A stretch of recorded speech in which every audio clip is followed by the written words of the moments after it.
Hello friends, after a long time I am again with you. Friends, आप लोगों का course वैसे काफ़ी सारा कंप्लीट हो चुका है और जो जो चैप्टर इनकम्प्लीट हैं उनमें से बचा है tense, voice, narration and article. ठीक है, ये 4 टॉपिकों और आपकी इंग्लिश ग्रामर में बचे हैं और पेडागोजी में 5 चैप्टर्स और बचे हैं. तो आपकी एग्ज़ाम 2 जनवरी से स्टार्ट है, तो उससे पहले ही हम ये सारे चैप्टर्स जो हैं कंप्लीट करवा देंगे. ओके, तो आज हम स्टार्ट करने जा रहे हैं टेंस. फ्रेंड्स, टेंस क्या होता है आपको पता है ही सही. क्या होता है टेंस?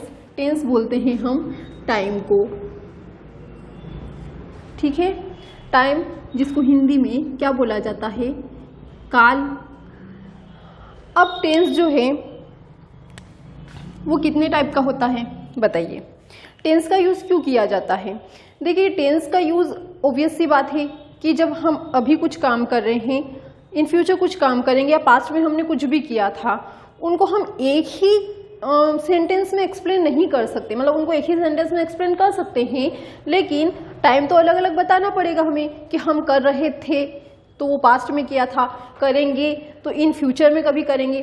तो उसको बताने के लिए हम किसका यूज़ करते हैं? टेंस का यूज़ करते हैं. साथ में ही कुछ ऐसी चीज़ें होती है जिनका यूज़ किसी पर्टिकुलर टेंस में किया जाता है. जैसे हमें कोई आदत बतानी है हमारी कि हम रोज़ कुछ ना कुछ काम करते हैं, तो उसके लिए हम प्रेजेंट सिंपल टेंस का यूज़ करते हैं. अगर हमें हमारा फ्यूचर कोई प्लान बताना है तो उसके लिए हम किसका यूज़ करते हैं? फ्यूचर सिंपल का यूज़ करते हैं. अगर हमें कोई कंडीशनल सेंटेंस बताना है तो उसके लिए हम पास्ट परफेक्ट टेंस का यूज़ करते हैं. तो टेंस के यूज़ कैसे किसी भी सेंटेंस में किसी भी टेंस का यूज़ कैसे किया जाता है वो अब हम सीखेंगे. और इनमें किस टाइप की एरर एग्जाम में पूछी जाती है, किस टाइप से आपसे पूछे जाएंगे क्वेश्चंस, वो भी मैं बताऊंगी. तो फ्रेंड्स, टेंस होते हैं 3 टाइप के. कौन कौन से? Past, present and future. ठीक है, ये 3 टाइप के हमारे टेंस होते हैं. इनको हमने डिवाइड कर रखा है 4 पार्ट्स में. और वो 4 पार्ट्स कौन कौन से हैं? एक है इंडेफिनिट या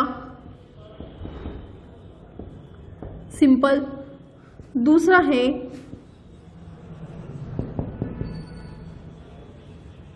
कंटिन्यूअस. थर्ड है perfect and the fourth one is perfect continuous. ठीक है, ये हमारे टेंसेस हैं. अब ये 3 मेन टेंस होते हैं. पास्ट मीन्स क्या? पास्ट मीन्स भूतकाल, जो टाइम बीत चुका है उसके बारे में. प्रेजेंट, प्रेजेंट मतलब कि वर्तमान, जो भी चल रहा है या जो भी है वो टाइम.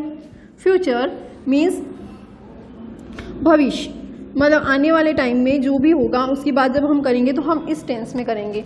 ठीक है, अब ये चारों क्या हैं? तो देखिए, ये 3 टेंस जो होते हैं इनको हमने 4 अलग अलग पार्ट्स में डिवाइड किया है. ठीक है, जैसे कि मैंने ये सारे मैं इसके यहाँ से हटा देती हूँ. ओके, हर एक टेंस के 4 पार्ट होते हैं. जैसे past indefinite, past continuous, past perfect, past perfect continuous. फिर प्रेजेंट का भी सेम है, past indefinite, present indefinite, present continuous, present perfect and present perfect continuous. Third है future indefinite, future continuous, future perfect and future perfect continuous. ठीक है, तो ऐसे total हमारे पास कितने टेंस हो गए हैं? अभी पहले कितने थे? 3. और इन तीनों को हमने 4 पार्ट्स में डिवाइड किया है. तो टोटल टेंस कितने हैं? 12. कितने? 12 टेंस हो गए हैं. ठीक है, जिनमें हम हमारे सारे ही जो सेंटेंस हैं, मतलब कि हमने किस टाइम क्या किया था, किसमें हैबिट आएगी, किसमें जनरल फैक्ट्स आएंगे, किसमें यूनिवर्सल फैक्ट्स आएंगे, किसमें हिस्टोरिकल फैक्ट्स आएंगे, वो सारा ही इन 12 टेंसेज में कंप्लीट हो जाएगा. ठीक है, तो आप लोग ये लिख लीजिएगा कि टेंस 3 टाइप के होते हैं और उन तीनों के ही 4 पार्ट्स होते हैं, जो कि है इंडेफिनिट या सिंपल, कंटिन्यूअस. कंटिन्यूअस को एक और चीज़ भी बोलते हैं, प्रोग्रेसिव.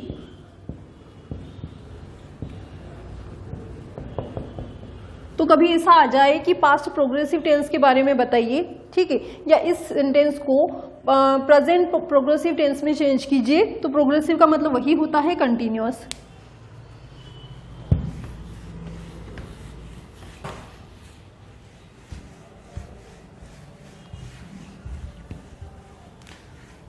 अब हम शुरुआत से ही शुरू करते हैं। देखिए फर्स्ट टेंस कौन सा, हम शुरुआत कहाँ से करेंगे, उसी टाइम से करेंगे जो कि अभी चल रहा है, मतलब वर्तमान से। तो हम शुरू करते हैं प्रेजेंट से, और प्रेजेंट में भी सबसे पहले कौन सा, present indefinite. Present indefinite tense हम यहाँ पर स्टार्ट कर रहे हैं, इंडेफिनिट, जिससे कि that is also called present simple tense. अब प्रेजेंट इंडेफिनिट या प्रेजेंट सिंपल टेंस होता क्या है, या किन चीज़ों को शो किया जाता है इसमें। देखिए इसका नाम क्या है, इंडेफिनिट। तो इंडेफिनिट का मतलब क्या होता है, जो डेफिनेट ना हो, जो निश्चित ना हो, है ना। दो चीज़ें होती है, एक होता है डेफिनेट, जैसे कि मैं बोलूँगी डेफिनेटली मैं ये काम करूँगी, तो इसका मतलब है कि निश्चित तौर पे मैं वो काम करूँगी। और इंडेफिनेट का मतलब क्या है कि जो निश्चित नहीं हो। तो इंडेफिनेट से मतलब यहाँ पे ये है कि जिसमें जब हम इस टेंस में कोई भी सेंटेंस रखते हैं या कोई भी सेंटेंस का यूज टेंस में करते हैं, तो उससे हमें टाइम का पता नहीं चलता है कि किस टाइम की बात की जा रही है या वो काम किस टाइम में हो रहा है। जैसे कि मैं हिंदी में एक सेंटेंस बताती हूँ, जैसे कि राम पढ़ाता है, ये एक सेंटेंस है। In English we can write Ram teachers, ठीक है, ये सेंटेंस है। अब इस सेंटेंस में देखिए राम पढ़ाता है, तो क्या इससे पता चल रहा है कि वो कब पढ़ाता है, सुबह में पढ़ाता है, शाम को पढ़ाता है, दोपहर को पढ़ाता है या रात को पढ़ाता है, या इसमें टाइम कितनी बजे पढ़ाता है, कुछ भी पता नहीं चल रहा है, ठीक है। जैसे अगर मैं बोलूँ कि आई हैव ईटन फूड, ठीक है, कि मैंने खाना खा लिया है, तो इससे क्या पता चल रहा है, एक सेंटेंस है I have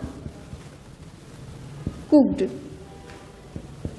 I have cooked food, मैंने खाना बना लिया है, ये सेंटेंस मैंने लिखा, तो इससे पता चल रहा है कि खाना बन चुका है, दैट मीन्स काम हो चुका है।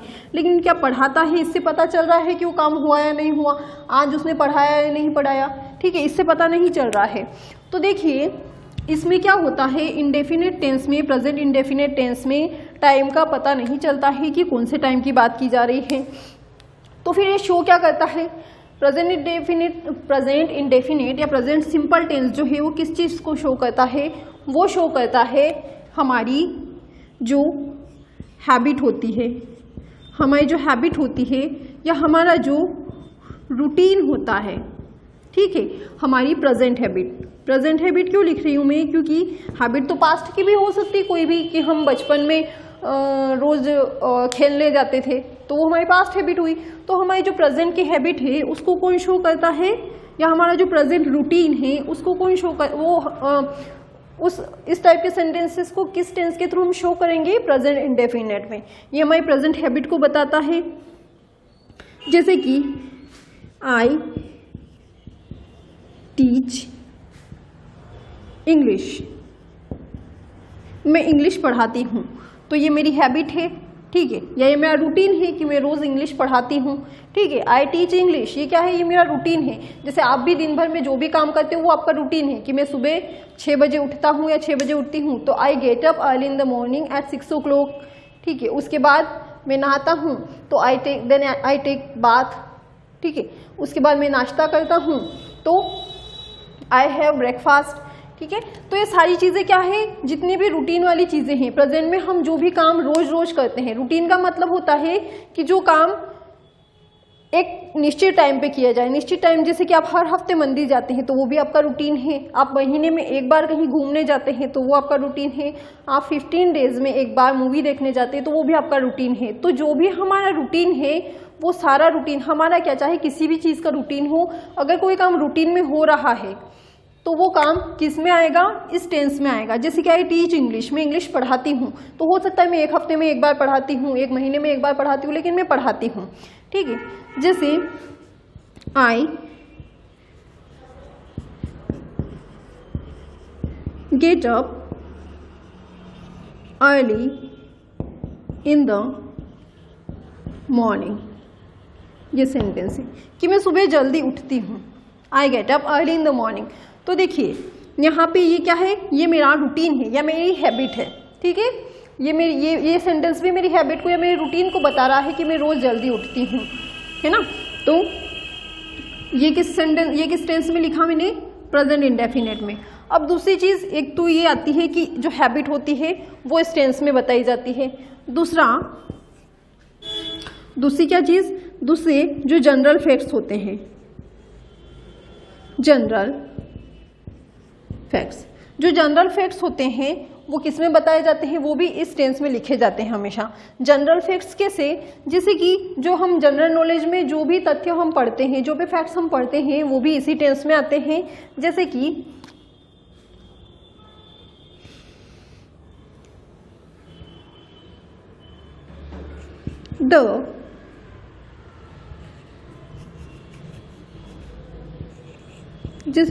Wood floats on the water, ठीक है। लकड़ी जो होती है वो पानी पर तैरती है, ठीक है। ये क्या है, एक जनरल फैक्ट है, ठीक है। तो जो जनरल फैक्ट होते हैं, जैसे कि जनरल नॉलेज की जितनी भी चीज़ें होती है कि ऊँट जो है वो 2 महीने तक बिना पानी पिए रहता है, ठीक है। या ऊँट को रेगिस्तान का जहाज कहते हैं, ठीक है। और जितने भी जनरल फैक्ट्स होते हैं मतलब वो सब किस में आते हैं, इसमें आते हैं। थर्ड है यूनिवर्सल फैक्ट्स। अब यूनिवर्सल फैक्ट्स किसको कहते हैं, यूनिवर्सल फैक्ट का मतलब ये होता है कि जो हमारे ब्रह्मांड से, हमारे यूनिवर्स से रिलेट करते हो, ऐसे फैक्ट्स भी इसी टेंस में लिखे जाते हैं। जैसे कि the sun rises in the east, सूर्य जो है वो पूर्व में उगता है, ठीक है। The sun rises in the east. तो यहाँ पे ये क्या है, सन जो है वो किसका पार्ट है, हमारे ब्रह्मांड का पार्ट है। तो ऑब्वियस सी बात है कि ये किस में आएगा, इसी टेंस में लिखा जाएगा। तो एक चीज़ का ध्यान रखना कि प्रेजेंट इंडेफिनिट टेंस जो होता है उसमें क्या क्या चीज़ें हम लिखते हैं, कौन कौन सी चीज़ें इसमें लिखी जाती हैं। एक तो हैबिट या रूटीन, किसी भी चीज़ का हैबिट हो या किसी का भी रूटीन हो। जैसे ये जो है यूनिवर्सल फैक्ट, तो इसको भी हम सन का रूटीन मान सकते हैं कि सूरज जो है वो रोज पूर्व दिशा से उगता है, ठीक है। तो ये सूरज का रूटीन क्या हो गया, ये हो गया कि सूरज रोज उगता है, ये भी उसका रूटीन है या उसकी हैबिट है, तो हम इसको भी रूटीन में मान सकते हैं, ठीक है। तो कहने का मतलब ये है कि किसी भी चीज़ का जो रूटीन होता है वो प्रेजेंट इंडेफिनिट में लिखा जाता है। दूसरे जनरल फैक्ट्स इसमें लिखे जाते हैं, यूनिवर्सल फैक्ट्स इसी में लिखे जाते हैं। अब देखिए, अब आपको कैसे पता चलेगा कि ये सेंटेंस प्रेजेंट सिंपल का है या कौन से टेंस का है। तो हर टेंस का अपना अपना एक अलग अलग स्ट्रक्चर होता है, ठीक है। तो मैं इसका स्ट्रक्चर लिख रही हूँ, आप लोग देखिए।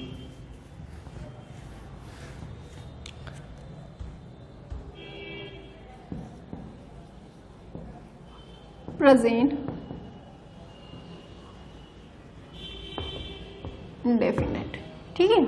प्रेजेंट इंडेफिनिट का स्ट्रक्चर क्या है, स्ट्रक्चर का मतलब होता है कि किस चीज़ के बाद क्या चीज़ आनी चाहिए। जैसे कि पहले सब्जेक्ट आना चाहिए या पहले वर्ब आनी चाहिए या पहले ऑब्जेक्ट आना चाहिए। ये चीज़ हम पहले ही, अगर आप लोग नए नए हमारे साथ जुड़े हैं और आपने पहले के वीडियोस नहीं देखे हैं, तो जो शुरुआत के वीडियोस हैं जिसमें मैंने आपको ग्रामर का ओनली इंट्रो दिया है, उसमें आप लोग देखिएगा कि सब्जेक्ट किसे कहते हैं, वर्ब किसे कहते हैं, ऑब्जेक्ट किसे कहते हैं, हेल्पिंग वर्ब किसे कहते हैं। ये सारे पार्ट्स ऑफ स्पीच मैंने पहले सारे पार्ट्स ऑफ स्पीच भी समझा है। साथ में ही जो टर्म्स होते हैं इंग्लिश में कि सब्जेक्ट है, वर्ब है, ऑब्जेक्ट है, हेल्पिंग वर्ब है, ये सब क्या होते हैं वो मैंने आपको समझा रखा है। शुरू के सेकेंड या थर्ड वीडियो में मैंने आपको समझा रखा है, तो आप लोग देख लीजिएगा। इसलिए मैं अलग से नहीं समझा रही हूँ कि सब्जेक्ट किसे कहते हैं, वर्ब किसे कहते हैं, ठीक है। इसका स्ट्रक्चर क्या है, सबसे पहले क्या आएगा, सब्जेक्ट। अब सब्जेक्ट क्या होता है, सब्जेक्ट वो होता है जो किसी सेंटेंस में कुछ कार्य कर रहा होता है या जिसके ऊपर सेंटेंस का पूरा फोकस होता है वो, ठीक है। दूसरा, सेंटेंस के बाद क्या आएगी, इसमें मेन वर्ब आएगी और मेन वर्ब का मैंने आपको बताया था कि 3 फॉर्म होते हैं, तो उसमें से मेन वर्ब की फर्स्ट फॉर्म आएगी। अब देन उसके बाद क्या आएगा, ऑब्जेक्ट आएगा। सब्जेक्ट मेन वर्ब का फर्स्ट फॉर्म और ऑब्जेक्ट आता है। इसमें ऑब्जेक्ट आ भी सकता है और नहीं भी आ सकता है, क्योंकि ऑब्जेक्ट किस पर डिपेंड करता है, ऑब्जेक्ट मेन वर्ब पर डिपेंड करता है। अगर मेन वर्ब ऑब्जेक्ट की डिमांड करती है तो ही ऑब्जेक्ट आएगा, अदरवाइज नहीं आएगा। अब आपको कैसे पता चलेगा कि कौन सी मेन वर्ब ऑब्जेक्ट की डिमांड करती है और कौन सी नहीं, तो ये मैंने वर्ब का जो चैप्टर पढ़ाया था जब मैं पार्ट्स ऑफ स्पीच करवा रही थी इंग्लिश ग्रामर में ही, और मैंने वर्ब का जो चैप्टर पढ़ाया था उसमें मैंने ट्रांजिटिव वर्ब और इनट्रांजिटिव वर्ब को अच्छे से समझाया है। तो उसमें जाकर आप देख लीजिएगा कि कौन सी वर्ब जो है वो ऑब्जेक्ट की डिमांड करती है और कौन सी को ऑब्जेक्ट की डिमांड नहीं होती है। ठीक है, तो अब देखो सब्जेक्ट और मेन वर्ब तो होता ही है। अब इसमें क्या होता है इस टेंस में कि प्रोनाउन हमने पढ़ी है। ठीक है, तो प्रोनाउन में ही, शी, इट या कोई भी सिंगुलर नाउन हो, ही, शी, इट या कोई भी सिंगुलर नाउन हो, उसके साथ हम मेन वर्ब की जो फर्स्ट फॉर्म होती है उसमें किसका यूज करेंगे, एस का या ईएस का यूज करेंगे। ठीक है, एस या ईएस का यूज किया जाएगा। दूसरा,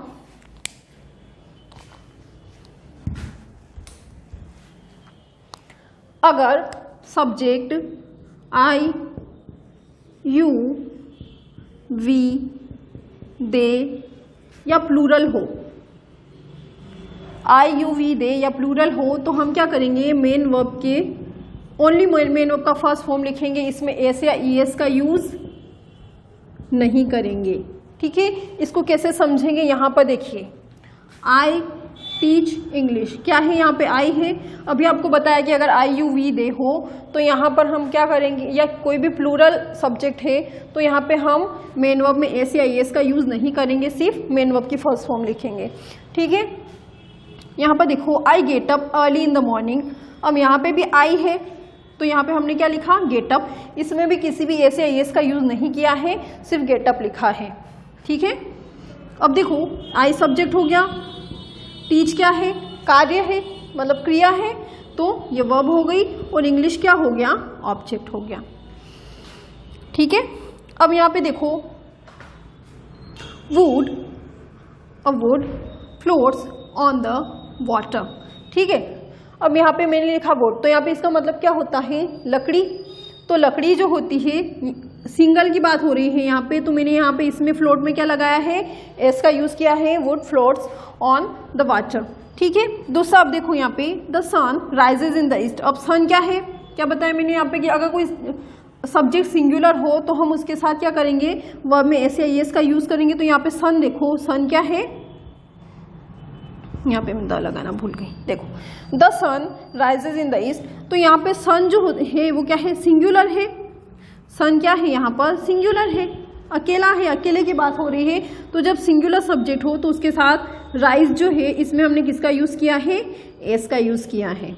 ठीक है, इसको एक और एग्जाम्पल के थ्रू समझ सकते हैं हम कि यहाँ पे मैंने आई get up early in the morning लिखा है। अगर मैं यहाँ पे शी कर देती हूँ तो क्या हो जाएगा, शी गेट्स अप हो जाएगा, she gets up early in the morning हो जाएगा। अगर मैं यहाँ आई की जगह राम लिख देती हूँ या फिर ही लिख देती हूँ या राम लिख देती हूँ, तो राम टीच इंग्लिश, क्या सही है, नहीं, क्या हो जाएगा, राम टीचेज इंग्लिश और ही टीचेज इंग्लिश। ठीक है, यहाँ पे फिर हमें ईएस लगाना पड़ेगा। अब कुछ स्टूडेंट्स का क्वेश्चन ये रहता है कि हम किस में एस जोड़े, किस में ईएस जोड़े। तो इतने सिंपल क्वेश्चन आपके इसमें नहीं आएंगे कि आपको इसमें एस जोड़ना है या ईएस जोड़ना है। ठीक है, उनका मेन कंसंट्रेशन ये होगा कि आपको क्वेश्चन किस टाइप के देंगे। देखो, आपसे क्वेश्चन पूछे जाएंगे, राम टीच इंग्लिश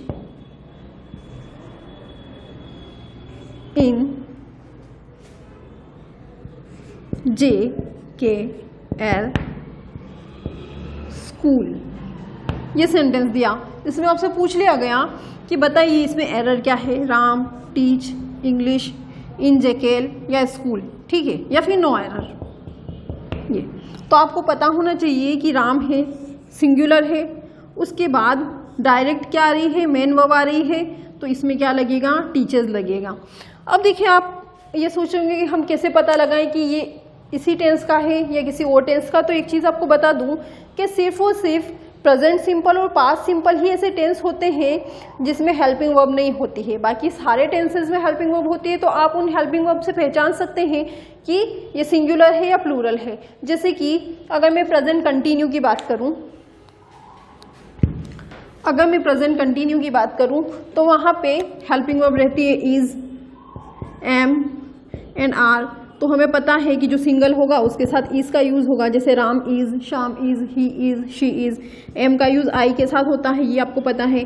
आर का यूज़ किसके साथ होता है, प्लूरल के साथ होता है। तो वहाँ पे इतनी प्रॉब्लम नहीं है। मेन प्रॉब्लम कहाँ आती है, प्रेजेंट सिंपल में और पास्ट सिंपल में, कि हम वहाँ पे कोई हेल्पिंग वर्ब दी हुई नहीं होती है।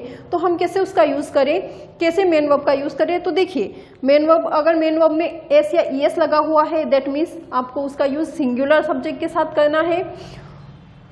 और अगर मेन वर्ब में एस या एस नहीं लगा हुआ है तो आपको उसका यूज़ प्लूरल सब्जेक्ट के साथ करना है। और यही चीज़ सब्जेक्ट के बारे में भी हो सकती है कि अगर सिंगुलर सब्जेक्ट है तो आपको मेन वर्ब में एस या एस लगाना है, और अगर प्लूरल सब्जेक्ट है तो आपको मेन वर्ब की सिर्फ फर्स्ट फॉर्म यूज़ करनी है, एस या एस नहीं लगाना है। क्योंकि क्वेश्चन ऐसे भी आ सकता है कि टीचर्स इंग्लिश, ये आ गया, ठीक है, टीचर्स इंग्लिश, ये सेंटेंस आपको दे दिया गया और आपको यहाँ पे ब्लैंक दे दिया गया और आपके सामने 4 ऑप्शन रख दिए गए, we, Ram and Shyam,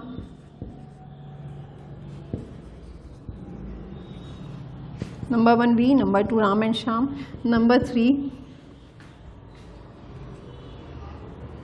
they and number 4 he. ठीक है, इस टाइप से आपको 4 ऑप्शन दे दिए गए।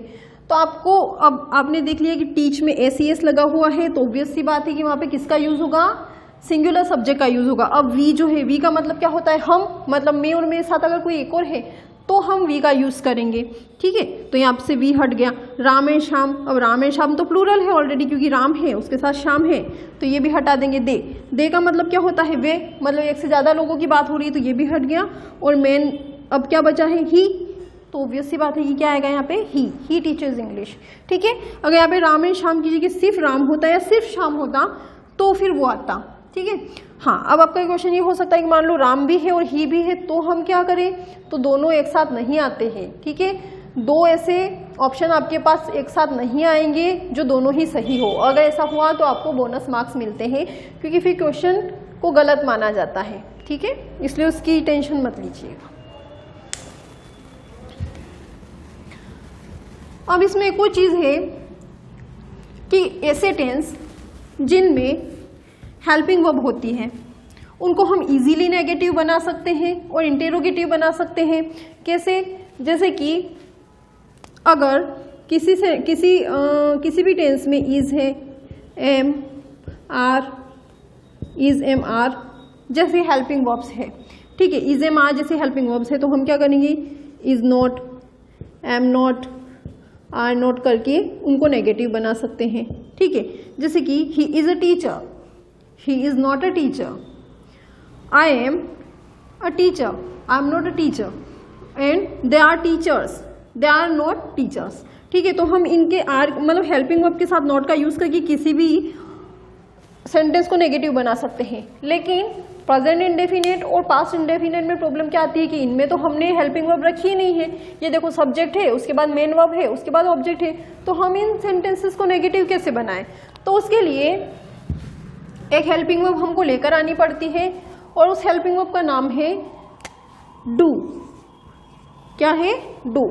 अब डू जो है, एक चीज़ का ध्यान रखना कि डू 2 टाइप से काम करती है। डू के 2 काम होते हैं, ये हेल्पिंग वर्ब के रूप में भी काम करती है और मेन वर्ब के रूप में भी काम करती है। अब हम कैसे पहचानेंगे कि ये हेल्पिंग वर्ब के रूप में कब काम कर रही है, मेन वर्ब के रूप में कब काम कर रही है। ये चीज़ मैंने आपको पढ़ाई है। कब पढ़ाई है, वर्ब में मैंने पढ़ाई है। जब वर्ब चैप्टर पढ़ाया था तो उसमें अच्छे से मैंने पढ़ाया है कि कब ये हेल्पिंग वर्ब का काम करती है, कब मेन वर्ब का काम करती है। तो अगर आपने वो चैप्टर नहीं पढ़ा है तो पहले आप वर्ब चैप्टर देखिएगा, उसके बाद इस सेंटेंस को समझिएगा तो आपको इजीली समझ में आ जाएगा। क्योंकि अगर मैं इसको समझाने बैठूंगी तो इसमें 15 मिनट्स और एक्स्ट्रा लग जाएंगे, ठीक है। तो डू को जब हम हेल्पिंग वर्ब के रूप में यूज करेंगे तो देखिए एक सेंटेंस है, she कुक्स food, he, we read a book। ये सेंटेंस है। There are 2 sentences and we have to make them negative। हमें क्या करना है, इनको नेगेटिव बनाना है। तो अब हम इनको नेगेटिव कैसे बनाएंगे, तो अभी मैंने आपसे कहा था कि हम यहाँ पे किसको लेकर आएंगे, डू को लेकर आएंगे। और जब हम डू को यहाँ पर लेकर आएंगे तो डू का यूज हम किस के रूप में करेंगे, यहाँ पे हेल्पिंग वर्ब के रूप में करेंगे। तो देखिए शी, अब देखिए इन दोनों सेंटेंस में क्या डिफरेंस है। यहाँ पे जो हेल्पिंग मैन वर्ब है इसमें क्या लगा हुआ है, एस लगा हुआ है। Why, because here I used she, ठीक है। यहाँ पे मैंने शी को यूज किया है तो यहाँ पे इसके साथ एस लगा हुआ है। अब यहाँ पे वी को यूज किया है, वी प्लूरल है तो इसके साथ एस नहीं लगा हुआ है, एस कुछ नहीं है, ठीक है। तो यहाँ पे हम क्या करेंगे कि ऐसे सेंटेंसेस जिनमें एस लगा हुआ है, जिनमें मेन वर्ब में एस लगा हुआ है, उन सेंटेंसेस में डू जो है उस डू को हम क्या बना देंगे, डज बना देंगे। और डज क्यों बना देंगे, क्योंकि यहाँ का जो एस है उसको हटा के हम डू में पेस्ट कर देंगे, ठीक है। इसको अगर आप रटना चाहो, ठीक है, तो रटने की विधि ये है कि शी जो है मतलब कि सिंगुलर जो है उनके साथ डज नॉट का यूज होता है और प्लूरल के साथ डू नॉट का यूज होता है, ठीक है। ये इसको रटने की विधि है। लेकिन अगर आप इसको रटना नहीं चाहते हैं, समझना चाहते हैं, तो समझने का तरीका ये है कि जब हम यहाँ पर डू को लेकर आएंगे इसको नेगेटिव बनाने के लिए, तो डू में हम क्या करेंगे कि ये एस जो है इस एस को एस बना के यहाँ पे लिख देंगे। क्योंकि डू जो है उसको हम ऐसा नहीं लिख सकते, डज बनाने के लिए उसमें एस जोड़ना ही पड़ता है, ठीक है। तो हम क्या करेंगे, इस एस को यहाँ पे रख देंगे तो क्या बन जाएगा, ये डज बन जाएगा। अब जब हमने इस एस को यहाँ पे पास कर दिया है तो हम क्या करेंगे, अब यहाँ से तो एस हट गया क्योंकि ये तो हमने यहाँ पे जोड़ दिया। तो हम अब क्या करेंगे, कुक फूड, ठीक है। She does not cook food, ठीक है। यह सेंटेंस है, she does not cook food. देखो जब किसी सेंटेंस में मेन वर्ब में एस या ईएस हो, ठीक है, तो उस मेन वर्ब में से एस या ईएस हटाकर वहाँ पर उसको नेगेटिव बनाने के लिए डज नॉट का यूज़ करके मेन वर्ब से एस या ईएस हटा देते हैं। अगर आपको इस तरीके से समझना है तो आप ये समझ सकते हैं। दूसरा तरीका ये है कि यहाँ पे मेन वर्ब में एस है तो इस एस को हमने कहाँ पे रख दिया, डू में रख दिया, तो डू क्या बन गया, डज बन गया। अब इस एस को हमने यहाँ पे रख दिया तो यहाँ से तो एस हट गया, तो यहाँ पे क्या बच जाएगा, सिर्फ कुक बच जाएगा। और डज लगाया है तो ऑब्वियस सी बात है कि हमने इसको नेगेटिव बनाने के लिए ही डज का यूज़ किया है, तो she does not cook food, ठीक है। अब दूसरा है वी रीड अ बुक। अब यहाँ पे देखो रीड है, रीड्स नहीं है, सिर्फ रीड है, एस एस नहीं है इसमें। तो हम क्या करेंगे, वी डू लेकर आए यहाँ पे नेगेटिव बनाने के लिए, लेकिन इसमें तो एस एस है ही नहीं, तो बस डू के बाद नॉट लगा दो, do not read a book, ठीक है। अगर यहाँ पे एस ई एस है तो ही डू को डज बनाना है और इसमें से एस ई एस हटा के यहाँ पे रखना है। अगर एस ई एस नहीं है तो ये एज इट इज आ जाएगा यहाँ पे, और यहाँ पे डू में भी एस ई एस नहीं लगेगा। तो इसको नेगेटिव बनाने का तरीका ये है कि सिंगुलर के साथ डज नॉट यूज करके उसको नेगेटिव बना सकते हैं और इसमें से मेन वर्ब में से एस हटा दो, प्लूरल के साथ डू नॉट का यूज करके एज इट इज उसको लिख सकते हैं, ठीक है। और इंटेरोगेटिव सेंटेंसेस में भी यही करना है आपको। इंटेरोगेटिव सेंटेंसेस में क्या करना है कि शी कुक्स फूड। अब इसको इंटेरोगेटिव बनाना है हमें, तो हम क्या करेंगे, यहाँ पे we put here she, then will write, देखो इंटेरोगेटिव सेंटेंसेस बनाने के लिए हम क्या करते हैं कि जो हेल्पिंग वर्ब होती है उसको हम सब्जेक्ट से पहले रख देते हैं, ठीक है। ये इंटेरोगेटिव सेंटेंसेस बनाने का तरीका होता है। जैसे कि मैंने लिखा, जैसे हम किसी से पूछते हैं ना, आपको ये समझ में नहीं आ रहा हो, मान लो कि कैसे रखेंगे हम सब्जेक्ट से पहले किसी भी हेल्पिंग वर्ब को, तो आपने कभी कभी सेंटेंसेस यूज किया होगा आर यू, ओके, ये सेंटेंस यूज किया है कभी पूछने के लिए आर यू ओके। तो ये हमने क्या किया, आर को कहाँ रखा, यू से पहले, ठीक है। अब यू क्या है यहाँ पे, यू सब्जेक्ट है, तो सब्जेक्ट से पहले हमने किसको रखा, आर को रखा। तो ऑब्वियस सी बात है, क्या बन गया, ये क्वेश्चन बन गया, are you okay, are you sure, are you ready. हम पूछते हैं ना are you sure, are you ready, तो वो क्या होता है कि हम इससे पहले किसी भी मतलब कि इससे पहले हेल्पिंग वर्ब को रख के उसको क्या बना सकते हैं, इंटेरोगेटिव बना सकते हैं। तो बस ऐसा ही इसमें भी करना है। जब हमने देखा कि सेंटेंस क्या है, शी कुक्स फूड, तो अब इसको हमें इंटेरोगेटिव बनाना है, तो हम क्या करेंगे कि इसमें अभी मैंने बताया था कि डू को हम हेल्पिंग वर्ब की तरह यूज़ करेंगे, क्योंकि without helping verb we can't make any sentence negative और इंटेरोगेटिव, है ना। हम किसी भी सेंटेंस को नेगेटिव या इंटेरोगेटिव नहीं बना सकते बिना हेल्पिंग वर्ब के। तो इसको इंटेरोगेटिव बनाने के लिए हम क्या करेंगे, शुरू में क्या रखेंगे, डू, और डू के बाद हमें रखना है सब्जेक्ट शी। अब हमने देखा कि शी के बाद क्या है, कुक्स है, एस लगा हुआ है, तो डू को हम क्या बना देंगे, डू, ये एस जो है ये किस में पेस्ट कर देंगे हम, डू में, और क्या बन जाएगा ये डज, डज शी। अब ये एस यहाँ से हट गया और कहाँ लग गया, इसमें लग गया डू में, तो डज शी क्या बच गया यहाँ पे, cook food, does she cook food, क्या वो खाना बनाती है। अब यहाँ पे देखो यही sentence, we read a book, अब हमें इसे नेगेटिव इंटेरोगेटिव बनाना है, तो यहाँ पे भी हम क्या रखेंगे, सबसे पहले डू। अब देखो ये शी सब्जेक्ट है और शी से पहले मैंने क्या रखा है, हेल्पिंग वर्ब को रखा है, ठीक है। अब यहाँ पे देखो वी रीड अ बुक, यहाँ पे भी हमने पहले डू को रख दिया है। अब यहाँ पे देखो क्या इसमें एस ई एस है, नहीं है, तो ऑब्वियस सी बात है कि इसमें एस ई एस नहीं है, तो इसको तो डज बनाना ही नहीं है। यहाँ पे तो सिर्फ क्या हो जाएगा, do we read a book, क्या हम बुक पढ़ते हैं, ठीक है। ये सेंटेंस ये हो गया, ठीक है। तो इस टाइप से इनके नेगेटिव और इंटेरोगेटिव बनते हैं। अब क्वेश्चन क्या पूछा जाएगा, क्वेश्चन इस टाइप से आ सकते हैं, शी डोंट नो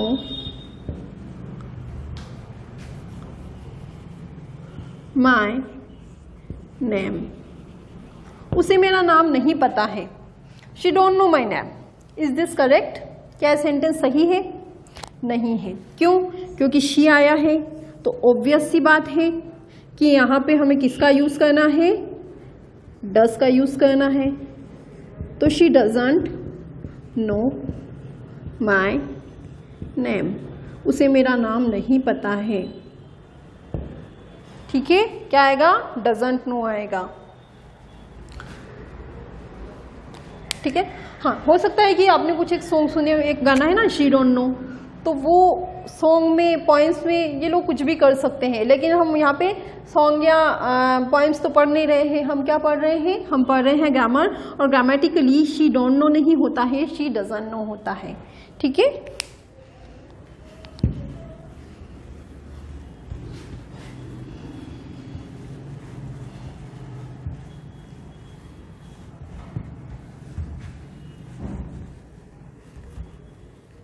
अब दूसरा टेंस है हमारा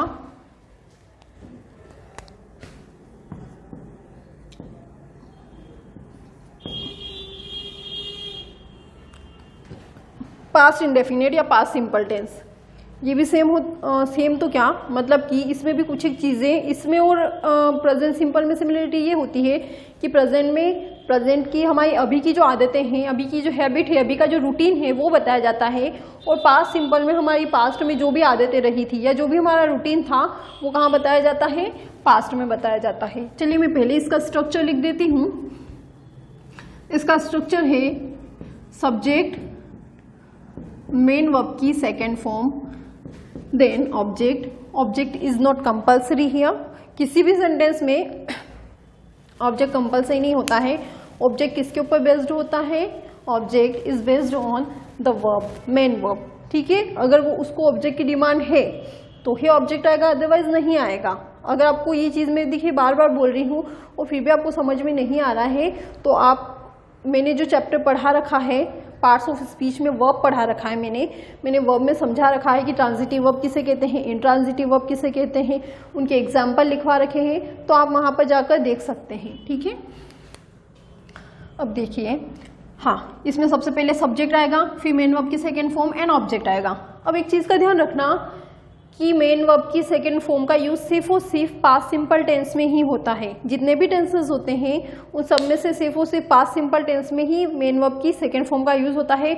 बाकी सब में या तो फर्स्ट फॉर्म का यूज होगा या फर्स्ट फॉर्म में आईएनजी लगकर उसका यूज होगा या फिर वर्ब की थर्ड फॉर्म का यूज होगा। वर्ब की सेकेंड फॉर्म का यूज कहाँ होता है? Only in past simple tense. अब देखो ये क्या क्या चीज़ों को बताता है वो मैं आपको बता देती हूँ। ये बताता है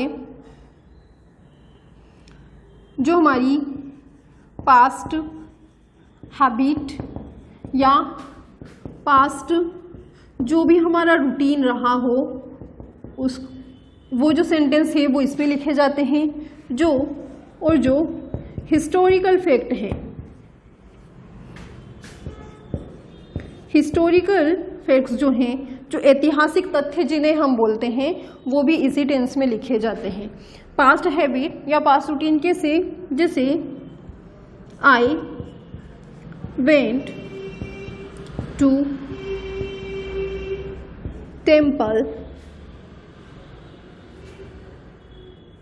टेम्पल तो हम अभी भी जाते हैं, गार्डन लिख देते हैं। I went to play, I went to play when I was young. ये सेंटेंस देखिए, I went to play when I was young. अब देखो आई वेंट किसकी सेकेंड फॉर्म है? गो की। गो की तीन फॉर्म्स होती है, सबकी है, सारी जितनी भी मेन वर्ब है सबकी तीन फॉर्म होती है। गो की तीन फॉर्म है गो, वेंट, गॉन। ठीक है, तो यहाँ पे आई वेंट टू प्ले। अब यहाँ पे आई क्या है? सब्जेक्ट है, went second form of main verb and to play. ठीक है, ये यहाँ पे हमने लिखा टू प्ले, यहाँ पे ऑब्जेक्ट नहीं है हालांकि, और ये क्या है वो मैं आपको हमारे जो पहले के जो चैप्टर्स हैं उनमें मैं आपको समझा चुकी हूँ।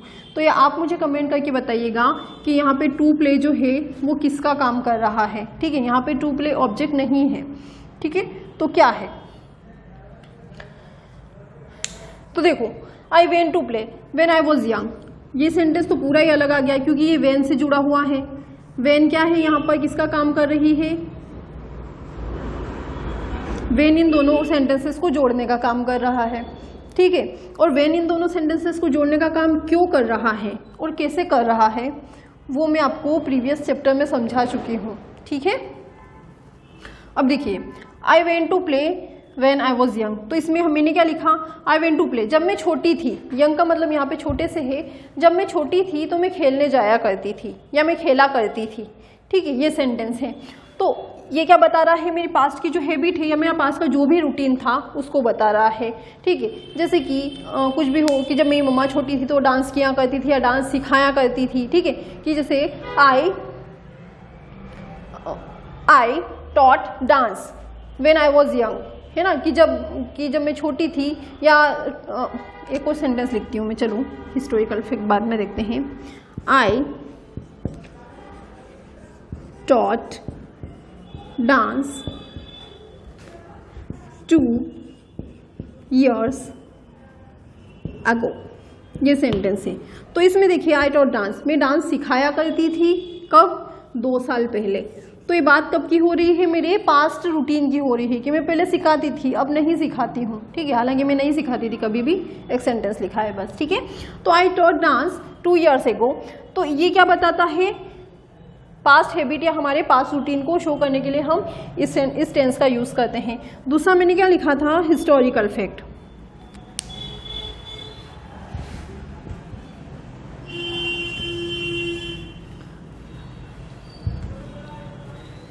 हिस्टोरिकल फैक्ट्स दैट मीन्स ऐतिहासिक तथ्य।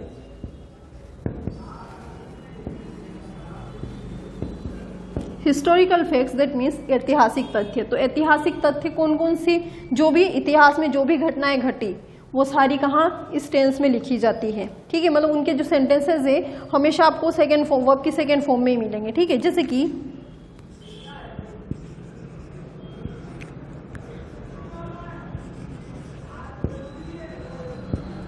Mahatma Gandhi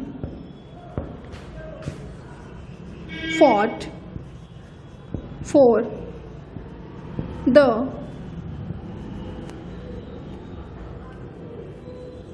freedom of India।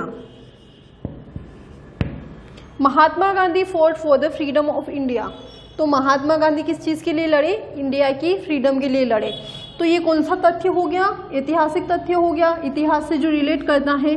ठीक है, तो यहाँ पे क्या आया, महात्मा गांधी क्या है, यहाँ पर महात्मा गांधी सब्जेक्ट है, फोर्ट क्या है, मेन वर्ब की सेकेंड फॉर्म है। ठीक है, फॉर प्रपोजिशन है। ठीक है, द फ्रीडम क्या है, प्रपोजिशन का ऑब्जेक्ट है ना। ऑफ क्या है, ऑफ भी यहाँ पे प्रपोजिशन है, और इंडिया क्या है, प्रपोजिशन का ऑब्जेक्ट है। अब ये सारी चीज़ें अगर आपको समझ में नहीं आ रही है तो उसके लिए आपको प्रीवियस वीडियोस देखने पड़ेंगे, क्योंकि ये सारी चीज़ें मैं आपको समझा चुकी हूँ कि अगर कोई प्रपोजिशन कहीं पे लगती है तो वो अपने साथ एक और क्या लेती है, प्रपोजिशन के बाद हमेशा कोई ना कोई ऑब्जेक्ट लगाना कंपलसरी होता है। ठीक है, कुछ एक प्रपोजिशन ऐसी भी होती है जो खुद से पहले भी लेती है ऑब्जेक्ट, लेकिन यहाँ पर फोर जो है वो मोस्ट ऑफ बाद में ही लेती है, इसलिए फोर के बाद मैंने फ्रीडम का यूज़ किया है जो कि प्रपोजिशन का ऑब्जेक्ट है। तो उसको छोड़िए अभी, ये देखिए महात्मा गांधी फॉट, तो महात्मा गांधी क्या है, यहाँ पर सब्जेक्ट है, और फोर्ट क्या है, मेन वर्ब की सेकेंड फॉर्म है, और ये क्या है, हिस्टोरिकल फैक्ट है, मतलब हिस्ट्री से जुड़ा तथ्य है। अब एक प्रॉब्लम इसमें भी आ रही है, और वही प्रॉब्लम क्या है, प्रॉब्लम वही है कि इसमें भी हेल्पिंग वर्ब नहीं है। तो जब हेल्पिंग वर्ब नहीं है तो हम इस सेंटेंस इसको कैसे नेगेटिव बनाएंगे, तो इसको नेगेटिव बनाने के लिए भी हम किसका यूज करेंगे, डू का यूज करेंगे। किसका, डू का। अब आप सोचेंगे कि इसमें डू का यूज, जिन्होंने पढ़ रखे टेंस वो सोचेंगे कि इसमें तो डू का यूज नहीं होता है, डिड का होता है। एग्जैक्ट इसमें डिड का यूज होता है, लेकिन डू का यूज हम कैसे करेंगे, मैंने लिखा है यहाँ पे, she cooked food.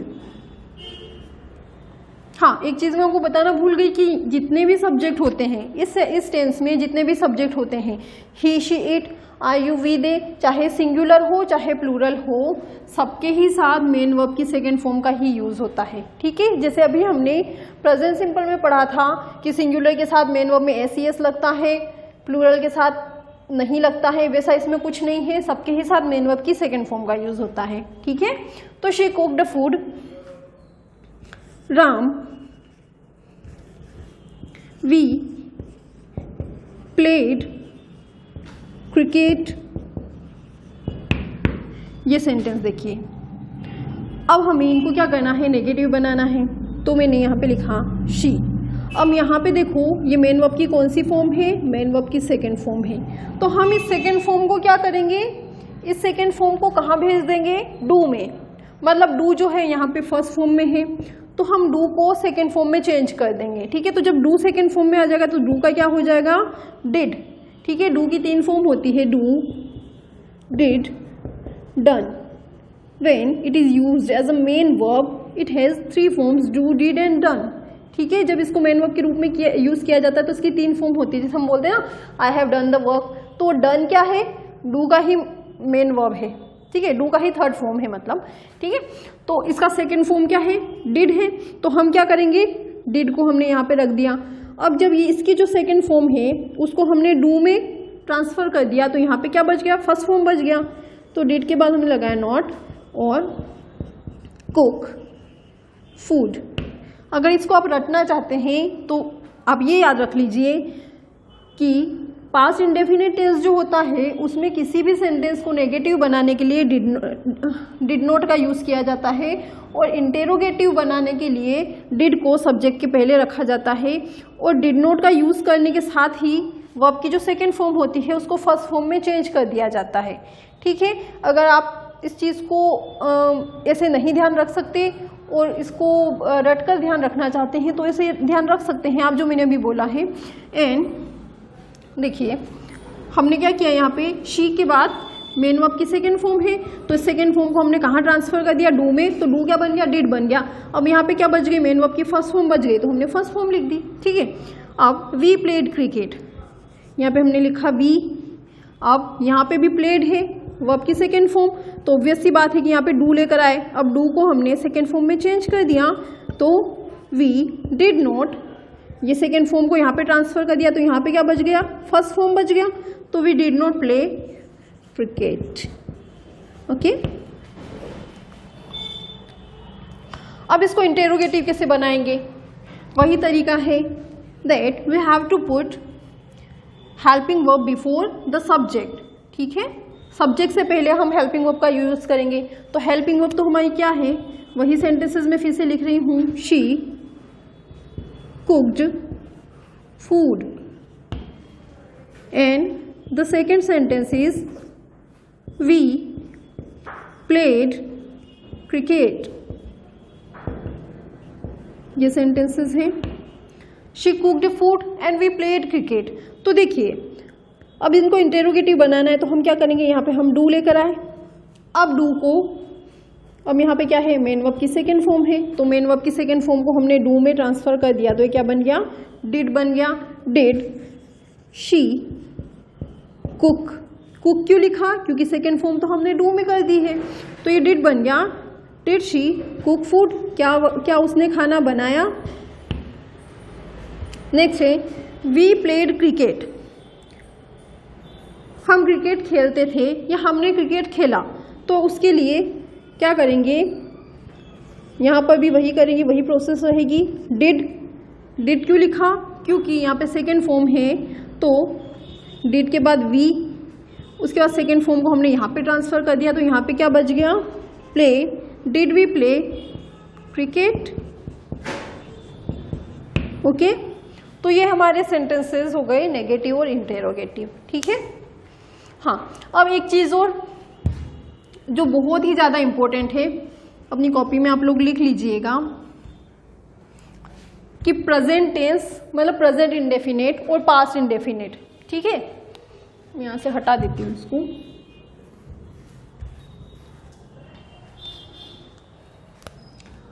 Present and past, कौन से, indefinite.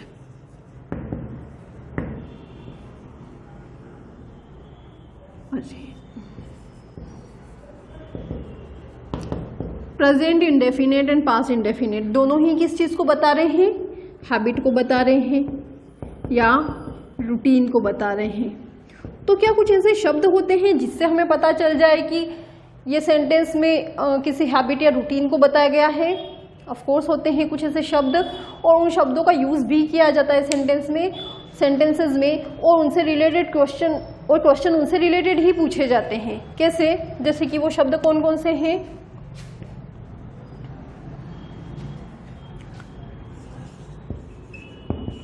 Daily, everyday, generally, regularly, seldom, never,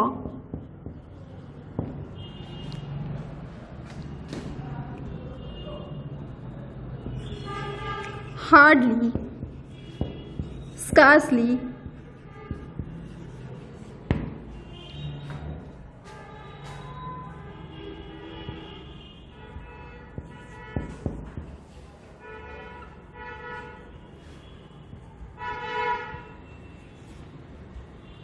everyday हो गया ना, एवरी वीक, मंथ, ईयर। अभी मैं ये समझा रही हूँ आपको, पहले आप लोग लिख लीजिए। Once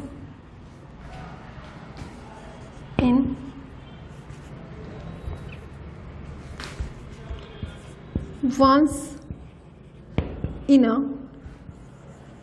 day, week, month, year। देखिए ये कुछ ऐसे शब्द हैं जो क्या बताते हैं, हैबिट को बताते हैं। इसमें कुछ और भी है, always,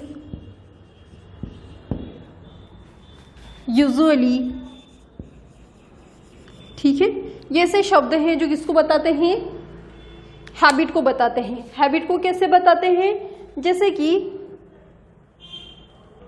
daily, I go to temple daily, है ना, कि मैं रोज मंदिर जाती हूँ, I daily go to temple, every day, प्रतिदिन, जनरली मतलब कि साधारणतया, मतलब मैं जा सकती हूँ, नॉर्मली मैं जाती हूँ, जनरली मैं जाती हूँ, रेगुलरली मैं रेगुलरली जाती हूँ कहीं पे भी, ठीक है। सेल्डम, सेल्डम का मतलब होता है कभी कभी, कभी कभार। नेवर, नेवर का मतलब होता है कभी नहीं। हार्डली मतलब मुश्किल से, हार्डली स्कैर्सली दोनों का मतलब होता है मुश्किल से, कि मैं मुश्किल से ही कहीं जाती हूँ या मैं मुश्किल से ही वहाँ कभी गई थी या जाती थी, ठीक है। Every week, every month, every year, मैं हर साल, हर मंथ या हर हफ्ते, हर महीने या हर साल कहीं जाती हूँ या कुछ काम करती हूँ, ठीक है। वंस इन अ डे, दिन में एक बार, हफ्ते में एक बार, मंथ में एक बार या साल में एक बार मैं कुछ काम करती हूँ। क्या बता रहा है, वो हैबिट है। मैंने क्या बताया था कि रूटीन कोई सा भी हो सकता है, जरूरी नहीं कि कोई काम आप दिन रोज करें उसी को रूटीन बोले। अगर आप हफ्ते में, हर हफ्ते, जैसे मंडे टू मंडे कोई काम करते तो वो भी आपका रूटीन है कि आप इसने इस मंडे को किया, फिर मंडे को, फिर मंडे को, फिर मंडे को, तो वो आपका एक रूटीन है, ठीक है। तो जैसे आप हर संडे को मूवी देखने जाते हैं, हालांकि अब तो थिएटर्स बंद हो गए हैं, बहुत सारे खुल भी गए हैं, तो अगर आप हर संडे को मूवी देखने जाते हैं तो वो आपकी प्रेजेंट हैबिट है। अगर जाते थे कि हम हर संडे को मूवी देखने जाते थे तो वहाँ पे क्या है, वो भी आपका रूटीन था, ठीक है। ये जो वर्ड्स हैं ये प्रेजेंट और पास्ट दोनों में ही यूज होते हैं। अगर हम प्रेजेंट हैबिट को शो कर रहे हैं तो प्रेजेंट टेंस में इनका यूज किया जाएगा, प्रेजेंट इंडेफिनिट में, और पास्ट टेंस को शो कर रहे हैं, पास्ट हैबिट की बात कर रहे हैं या पास्ट रूटीन की बात कर रहे हैं, है ना, कि जैसे अभी थिएटर बंद है तो हम हर हफ्ते मूवी देखने जाते थे, तो यहाँ पे वंस इन अ वीक, ठीक है। We went to watch movie once in a week, ठीक है, कि हम हफ्ते में एक बार मूवी देखने जाते थे, ये हमारा पास्ट रूटीन हो गया, है ना। ऑलवेज, ऑलवेज मतलब हमेशा, यूजुअली, ठीक है। उसके अलावा हाँ, ठीक है, ठीक है। तो ये सब क्या है, ये ऐसे शब्द हैं जो किसको शो करते हैं, ये ऐसे शब्द हैं जो कि आदत को शो करते हैं, हमारी आदतों को, हमारा चाहे पास्ट रूटीन हो, पास्ट की आदत हो या प्रेजेंट की आदत हो, ठीक है। एक दो हो सकते हैं इसमें, समटाइम्स, ऑफन, ठीक है। समटाइम्स मतलब कि कभी कभार, ऑफन, ऑफन का मतलब अक्सर, कि हम अक्सर कहीं जाया करते हैं, हम अक्सर घूमने जाते हैं, तो ये क्या, ये हम अक्सर घूमने जाते थे। तो ये सारे शब्द किसको शो कर रहे हैं, हैबिट को शो कर रहे हैं। अब क्वेश्चन यहाँ से बनते हैं, ये आप ऐसा नहीं कि ये मैं लास्ट में पढ़ा रही हूँ तो इन शब्दों को आप भूल जाओ, ये शब्द आपको कंपल्सरीली याद रखने ही हैं। क्यों याद रखने हैं, क्योंकि क्वेश्चन कैसे बनेंगे, देखिए।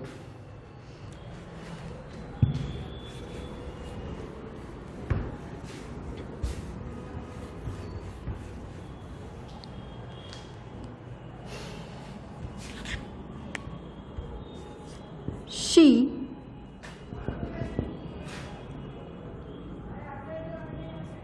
to watch a movie once in a month. Suppose this is the sentence and you will be given 4 options.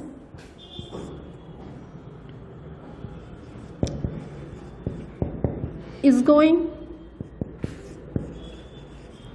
has gone,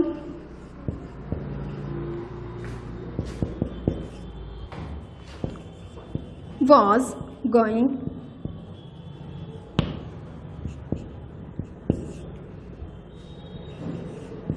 goes। ये आपके पास 4 ऑप्शन है, आपको इस टाइप का सेंटेंस दिया गया, she to watch a movie once in a month, ठीक है। वो महीने में एक बार मूवी देखती है या देखने जाती है, जो भी, ठीक है। तो यहाँ पे आएगा she is going to watch a movie, she has gone to watch a movie, she was going to watch a movie और she goes to watch a movie. Let me know कि क्या आएगा यहाँ पे।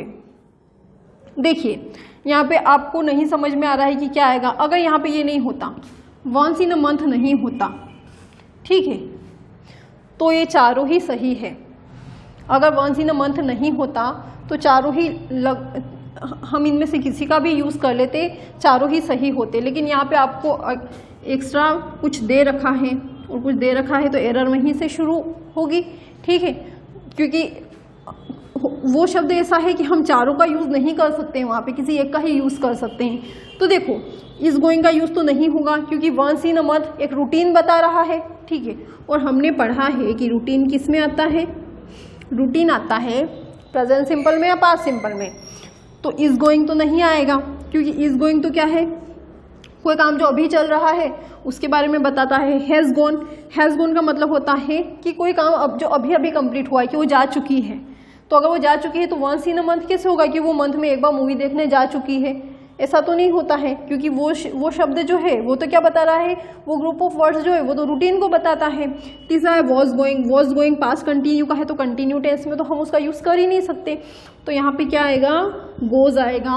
She goes to watch a movie once in a month, ठीक है, कि वो महीने में एक बार मूवी देखने जरूर जाती है, ठीक है। अब क्वेश्चन ये हो सकता है कि यहाँ पे मान लो गोज आ गया एक जगह और एक जगह वेंट आ गया, तो हम किसका यूज़ करें। तो दोनों ही ऑप्शन सही है, वेंट भी सही है, गोज भी सही है, तो दो सही ऑप्शन एक साथ कभी नहीं आएंगे, ठीक है, दो सही ऑप्शन एक साथ कभी नहीं आएंगे। या तो यहाँ पे गोज की जगह क्या होना था, गोज की जगह सिर्फ गोन हो जाता मान लो, तो फिर वेंट सही है, ठीक है। लेकिन अगर वेंट भी आता है गोज भी आता है, दोनों ही आते हैं, तो आपको फिर बोनस मार्क्स मिलेंगे, है ना। तो यहाँ पे वेंट भी आ सकता है। वेंट क्यों आ सकता है, क्योंकि ये वर्ब की सेकेंड फॉर्म है, दैट मीन्स पास्ट इंडेफिनेट का सेंटेंस है और पास्ट इंडेफिनेट भी रूटीन को बताता है, ठीक है। तो she went to watch a movie once in a month, कि वह हफ्ते में एक बार मूवी वह महीने में एक बार मूवी देखने जाती थी। और अगर यहाँ पे गोज लगाए हम, तो गोज का मतलब है कि वह महीने में एक बार मूवी देखने जाती है, ठीक है। तो वो जो कुछ शब्द मैंने आपको लिखवाए थे, daily, regularly, you have to remember all the words, ठीक है, क्योंकि अगर वो किसी भी सेंटेंस के पीछे आपको मिलते हैं, और मिलते ही हैं, मैंने देखे हैं खुद, जो एग्ज़ाम पेपर हैं, जैसे रीड के हैं, DSSS-B के हैं, है ना, तो उन सब में क्या है, NVS के हैं, KVS के हैं, उन सब में इस टाइप के वर्ड्स दे रखे हैं और पूछ रखे हैं। जैसे यहाँ पे रेगुलरली आ गया, डेली आ गया, ऑफन आ गया, समटाइम्स आ गया, तो वो सब किस चीज़ को बताते हैं, रूटीन को या हैबिट को बताते हैं। फिर ऐसी सिचुएशन में आपको क्या यूज़ करना है, या तो आप पास्ट सिंपल की मेन वर्ब का यूज़ करेंगे, या फिर या तो पास्ट सिंपल की हेल्पिंग वर्ब का मेन वर्ब का यूज़ करेंगे, या फिर प्रेजेंट सिंपल की।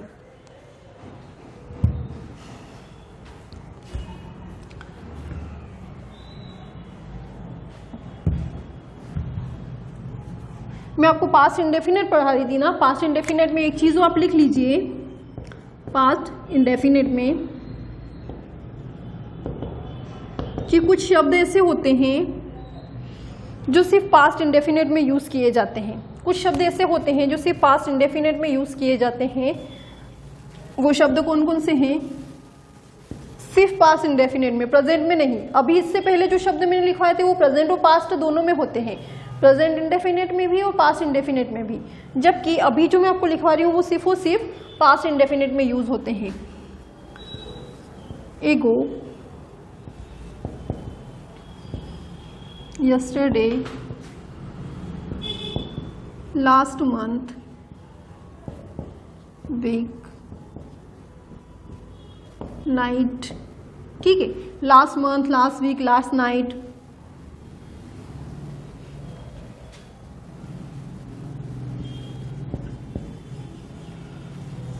मंडे लास्ट, यहाँ पे मंडे लास्ट, संडे लास्ट कुछ भी हो सकता है, लास्ट टाइम, ठीक है। ये क्या है, ये ऐसे शब्द हैं जो सिर्फ और सिर्फ पास्ट इंडेफिनेट में यूज होते हैं। अब क्वेश्चन एक पूछा गया था जो मुझे याद भी है,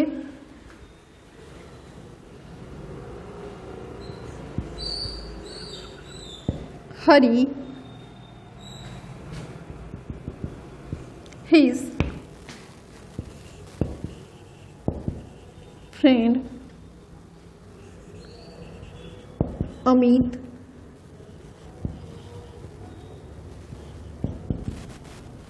yesterday। ये सेंटेंस दिया गया था। एंड 4 ऑप्शन कौन कौन से थे? 4 ऑप्शन थे। Option number 1 visits, option number 2 visited, option number 3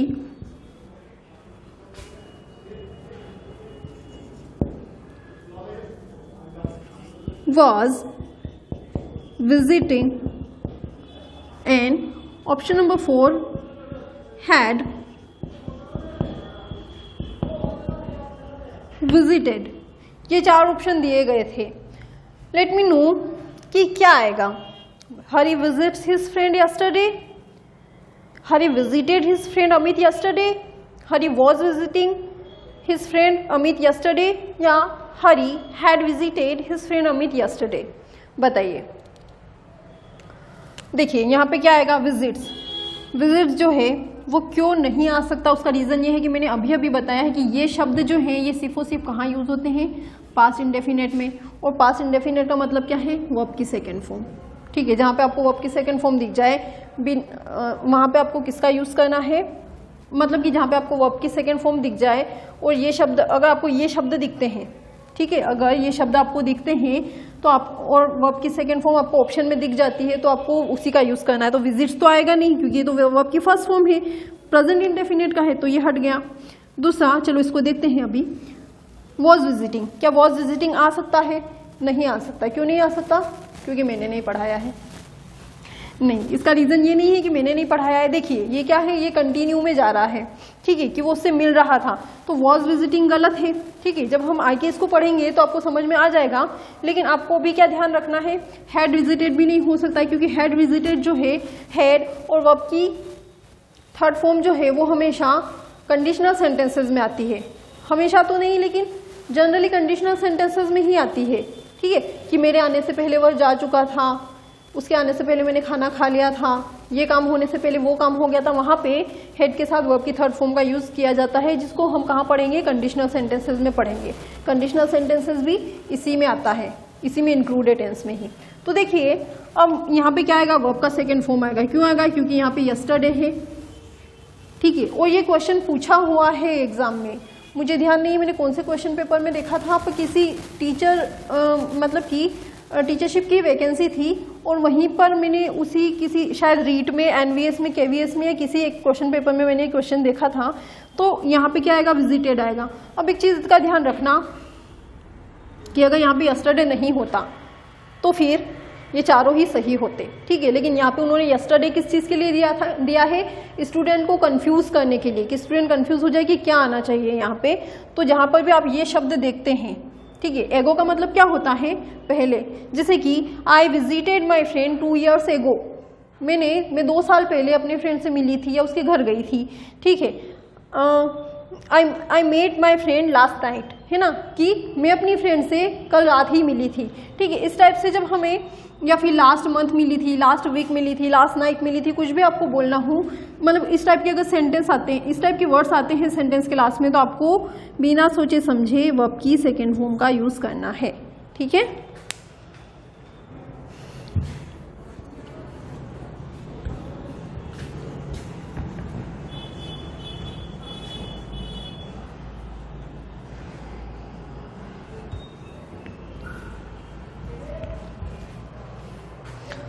अब नेक्स्ट टेंस है फ्यूचर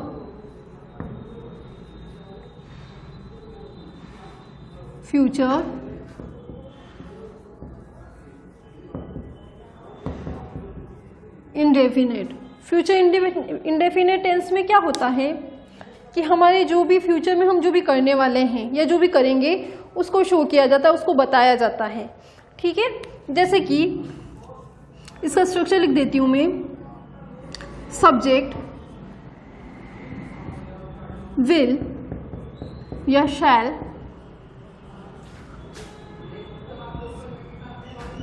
मेन वर्ब की फर्स्ट फॉर्म एंड ऑब्जेक्ट। ठीक है, इसमें सबसे अच्छी बात क्या है? सबसे अच्छी बात ये है कि यहाँ पे ऑलरेडी आपको हेल्पिंग वर्ब दी हुई है।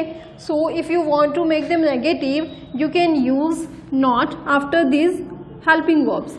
ठीक है, अगर आपको इन्हें नेगेटिव बनाना है इस टेंस के सेंटेंसेस को, तो आप विल के बाद डायरेक्ट नॉट का यूज़ कर सकते हैं। विल नॉट, शेल नॉट, ना तो आपको कुछ हटाना है ना कुछ जोड़ना है। ठीक है, जैसे सब्जेक्ट ही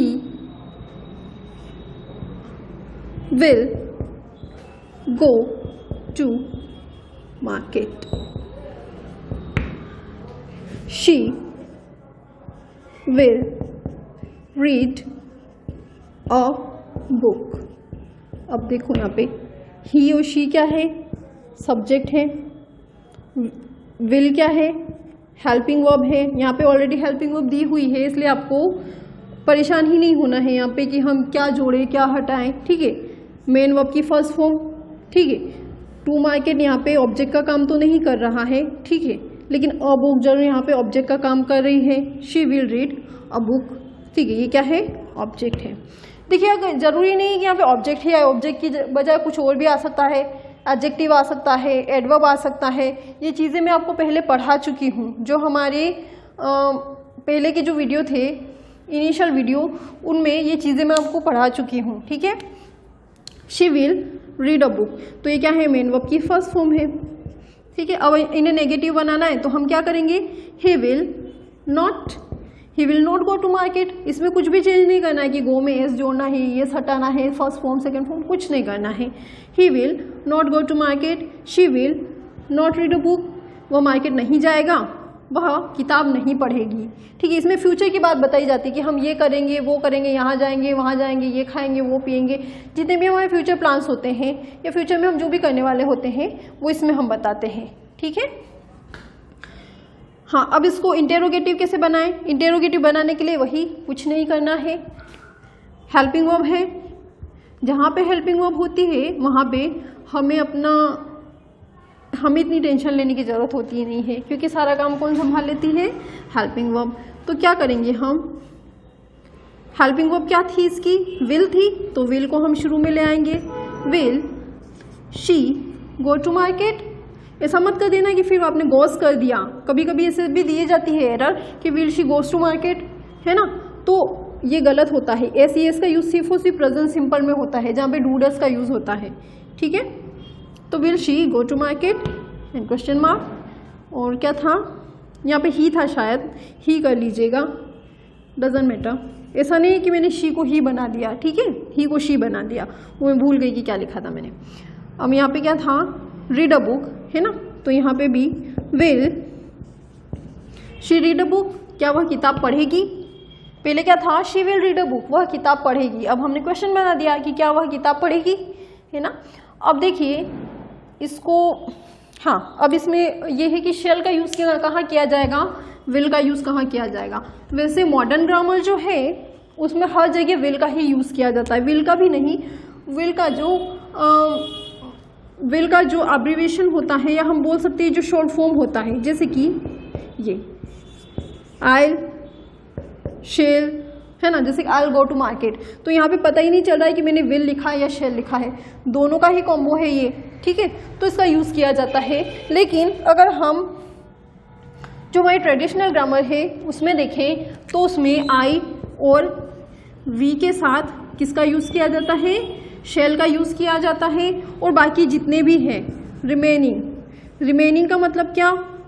आई और वी को छोड़कर जितने भी है, चाहे ही हो, शी हो, इट हो, यू हो, दे हो, कोई सिंगुलर हो, प्लूरल हो, किसी का नाम हो, किसी वस्तु का नाम हो, व्यक्ति का नाम हो, एक व्यक्ति का नाम हो, 10 व्यक्तियों के नाम हो, सबके साथ हमें विल का ही यूज़ करना है। ठीक है, सिर्फ और सिर्फ आई और वी के साथ शेल का यूज़ करेंगे, बाकी सबके साथ विल का यूज़ करेंगे। चलिए शेल का भी एक एग्जाम्पल दे देती हूँ मैं आपको।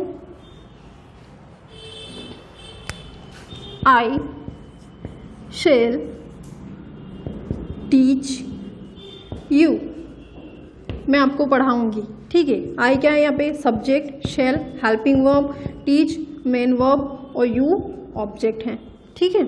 अब इसको नेगेटिव बनाना है तो I shall not teach you, मैं आपको नहीं पढ़ाऊंगी। एंड इसका इंटेरोगेटिव क्या हो जाएगा, शैल आई टीच यू, क्या मैं आपको पढ़ाऊंगी, इस टाइप से, ठीक है। तो फ्रेंड्स आज के लिए बस इतना ही।